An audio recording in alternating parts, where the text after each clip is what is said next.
3 రకాల కారాలు ప్రతి పంట కూడా. కాబట్టి ఆ బొట్టులో అర్థం పెట్టుకుంటాం. అయితే ఈ బొట్టు మనకు ఇంకా గొప్ప మంచి సూచన చేస్తున్నాం. బొట్టు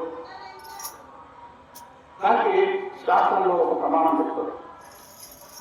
ఓంకార పంజర శృతి ఉపనిషత్తు ఏడు కల కంటి ఆగమ వికలమయుడి ఆయాం అంతర్విభావే గౌరీ.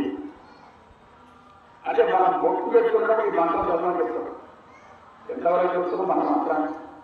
ఎవరు చదువుతున్నారు? మనము ఏమని చదువుతుంది? కనీసం దేశీరామని చదువుతున్నారా? లేకపోతే ఓం నమో నారాయణ అంటున్నారా? ఓం శ్రీరామ్ అంటున్నారా? ఏమంటున్నారు? ఆ బొట్టు పెట్టుకుంటూ కూడా రకరకాల ఆలోచనలు, రకరకాల ఆలోచన. అంటే ప్రపంచపు సమాజం అనేది విపరీతమైన దూరంలోకి వెళ్ళిపోతా ఉంది. సతర్కమైనటువంటి సమాజము కుతర్కమవుతా ఉంది. సమాజం రోజు రోజుకు తన యొక్క ఉనికిని కోల్పోయి, తన యొక్క స్థితిని కోల్పోయి అధ్వాన్నమైనటువంటి పరిస్థితిలో దిగజారిపోతున్న సమాజం. కాబట్టి ఇటువంటి అధ్వాన్నమైనటువంటి పరిస్థితిలో నుంచి మనం జాగ్రత్తపడాలి. రేపు చాలా కష్టం. ఈ పిల్లలు రేపు సమాజం మాత్రం చాలా చాలా చాలా నిర్వీర్యమైనటువంటి సమాజం ఏర్పడుతుంది. పూర్తిగా హింసాయుతమైనటువంటి సమాజం ఏర్పడుతుంది. దాన్ని కాపాడుకోవాల్సిన బాధ్యత మనందరి మీద ఉంది. రేపు చాలా కష్టం. కాబట్టి ఇప్పటి నుంచే నేను మీకు కళ్ళ పూజ చేస్తున్నాను. నేను మీకు రావాలి, ఇంకా నలుగురు పోగు చేయాలి, చాలా విషయాలు చెప్పేసింది. మీకు కూడా అట్లాగే పిల్లలకు కూడా గమనియాలన్నా, అట్లాగే నేను ఏదైతే చెప్తున్నాను వాళ్ళు ఈ పిల్లలకు ప్రాక్టీస్ చేసే ప్రయత్నం చేయాలి. మీరు కూడా మగవాళ్ళు. అయితే శాస్త్రం చెప్పాడు, ఓంకార పంజర శృతి ఉపనిషత్ ఉద్యాన ఏది కలకండి ఆగమ విజయ మధుడి ఆయా అంతర్విభావే గౌరీ. నాకు వేసి అడగండి కానీ ఇంకొక 5 నిమిషాలు ఈ ఒక్కొక్క కూడా చెప్తున్నాడు. ఓంకార పంజర శృతి పంజరం తీసుకోండి. పంజరకి అమ్మా ఓంకారం అనేటువంటి పంజరంలో ఉన్నటువంటి రామచంద్రుడు లాంటిదంట ఈ బొట్టు.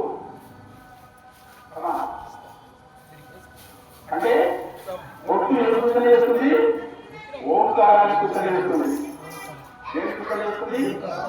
ఓంకార. బొట్టు ఓంకారాన్ని సూచన చేస్తుంది. అంటే ఓంకారం అనే పంజరంలో ఉండి రామరామానులకు ఓమని పలుకున్నటువంటి చిన్న లాంటిదంట. ఇది ఉపనిషత్ ఉద్యానం ఏమి కలగండి. మనకు శాస్త్రాలు ఎన్నో ఉన్నాయి. ఆ శాస్త్రాలలో ఉపనిషత్తులు, వేదాలు, పురాణాలు, శృతులు, శృతులు, అనువాదములు, సంహితలు, ఇట్లా ఎన్నో రకాల శాస్త్రాలు ఉన్నాయి. మన సరైన ఓపిక తెలిసి ఎక్కడుంది? కనుక భగవద్గీత చదువుతున్నామా?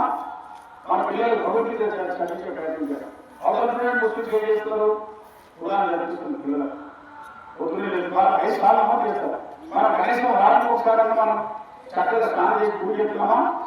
ఎక్కడుంది? ఏమైనా స్నానం మళ్ళీ డబ్బా చదువుకుంటా మేము హిందువులు చేస్తున్నటువంటి పని. వాళ్ళ పిల్లలకు పురాణాలు నేర్పిస్తున్నారు, కామెంట్ నేర్పిస్తున్నారు. ఎంత స్టేజ్ అది చూడడానికి నేర్పిస్తున్నాం. ఎందుకంటే మనం చూస్తున్న కాబట్టి వాళ్ళు చూస్తారు. ఏం చూస్తున్నదానంటే అడ్డమైన చూస్తారు. అన్నీ అంటున్నారు. దానివల్ల వృత్తి నశిస్తుంది తప్ప వచ్చే విజ్ఞానం మళ్ళీ ఏం లేదు. అది మన యొక్క సంస్కృతి లేకుండా దాని నిదానంగా విలువలుగా సంస్కృతిగా పల్లీకము పూర్తిగా పరలోక సహాయం సర్వభూతాన్ తీరయ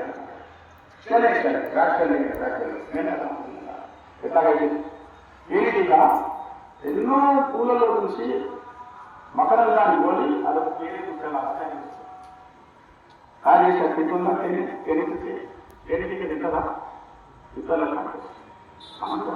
మనం చేసే పనులు పరోపకారాల ఇతమ శరీరం. సరే, ఉపనిషత్ ఉద్యానకి అంటే ఎన్నో శాస్త్రాలు